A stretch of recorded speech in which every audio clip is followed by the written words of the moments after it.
किसान का सपना। एक बार कालेश्वर नामक एक गांव में कृष्णवीर प्रसाद नामक एक व्यक्ति अपनी पत्नी के साथ रहता था, जिसने एक पुत्र को जन्म दिया। अपने पुत्र के नामकरण के दिन उसको हरि प्रसाद का नाम दिया गया। गांव के सारे संत, ज्योतिषी और धार्मिक साधु जो इस नामकरण के उत्सव पे आए थे, सबों ने ये बोला कि हरि प्रसाद बड़ा होकर अपनी परिवार की संपत्ति को तिगुना कर देगा। कृष्णा और उसकी पत्नी इस वरदान को लेकर बहुत प्रसन्न हो गए।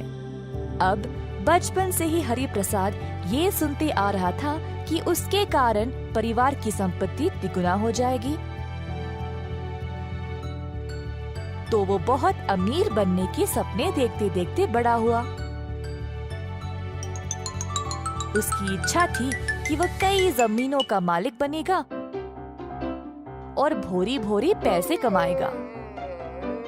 हरि प्रसाद 21 साल का हो गया जब उसके पिता ने घर और कारोबार की सारी जिम्मेदारी उस पर सौंप दी और उसका विवाह भी करवा दिया। काम की जिम्मेदारी लेने के बाद वह आलसी बन गया। फसल की देख रेख करने के बजाय वह खेत में आराम करता था, दोस्तों के साथ गप्पे मारते हुए। इसी तरह दिन बीत गए और अंत में सब खराब हो गया। कृष्णवीर प्रसाद ने ये देखा और अपने बेटे को बुलाया। हरि प्रसाद, मुझे लगा तुम उत्तम रूप से अपनी जिम्मेदारी निभाओगे और घर गृहस्थी अच्छे से संभालोगे।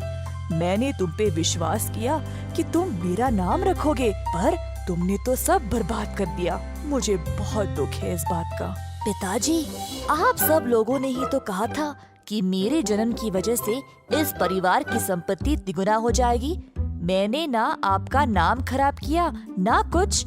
मैं तो हर रोज समय पे खेत पे भी जाता हूँ। ओह मेरा भोला बेटा, अगर तुम दिल और दिमाग लगाकर काम करोगे तभी हमारी अच्छी फसल उगेगी ना। अगर तुम केवल खेत पर जाकर कुछ भी नहीं करोगे तो फायदा कहाँ से आएगा। अगर तुम ऐसे ही करते गए तो हमारा पैसा, खाना, धन सब खत्म हो जाएगा। अभी तो जागो और अपना कर्तव्य निभाओ। हरि प्रसाद को अपने पिताजी की बात समझ आ गई।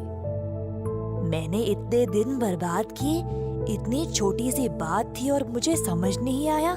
बिना काम किए मैं परिवार की संपत्ति को तिगुना कैसे कर सकता हूँ। पिताजी, मुझे क्षमा कर दे। मुझे अपनी गलती का एहसास हो गया है और मैं ऐसा कभी नहीं करूँगा। मैं वादा करता हूँ आपसे, मेरा विश्वास करिए। हरि प्रसाद ने अपने पिताजी का आशीर्वाद लिया और चला गया। अपने वादे के अनुसार हरि अब रोज खेत पर जाकर काम को अच्छे से देखने लगा और सुनिश्चित किया कि मजदूर ठीक से काम कर रहे थे या नहीं। सबसे बेहतरीन फसल लाने के लिए हरि प्रसाद अलग अलग तरीके सोचने लगा खेती बाड़ी करने के लिए। उसकी पत्नी ने उसको कठोर परिश्रम करते देख उसके लिए भोजन ले जाने लगी खेत पर। फिर उसने अपने ससुर जी के सामने भी हरि प्रसाद की बहुत प्रशंसा की। जब पिताजी ने भी ध्यान दिया तो उन्होंने भी अपनी तरफ से खेती के लिए बेहतर मशीनों का प्रबंध किया। पर हरि प्रसाद अपने सपने के बारे में नहीं भूल पाया जो वो बचपन से देख रहा था। उसने देखा कि उसकी अच्छी खासी फसल निकलने लगी। उसको अनाज और बीज के 100 भोरियां निकलने लगे। परंतु हरि प्रसाद संतुष्ट नहीं था, क्योंकि उसका सपना और भी बड़ा था। वह अपने सपने को सच करना चाहता था, परंतु वैसा हो ही नहीं रहा था। हालांकि बाकी के लोग तो बहुत खुश थे। हरि प्रसाद से बात करने गए पर वो खुश ही नहीं था। उसके पिताजी की प्रशंसा भी काफी नहीं थी उसका मन बदलने के लिए। हरि प्रसाद बेटा, जरा देखो सब कितने खुश हैं। पर तुम इतने उदास क्यों हो? पिताजी, मैं अभी भी संतुष्ट नहीं हूँ। मेरा सपना कुछ अलग था, इससे भी बड़ा। मैं खुश हूँ ही नहीं। हरि प्रसाद, जितना भी हमारे पास है उससे हम सब खुश हैं।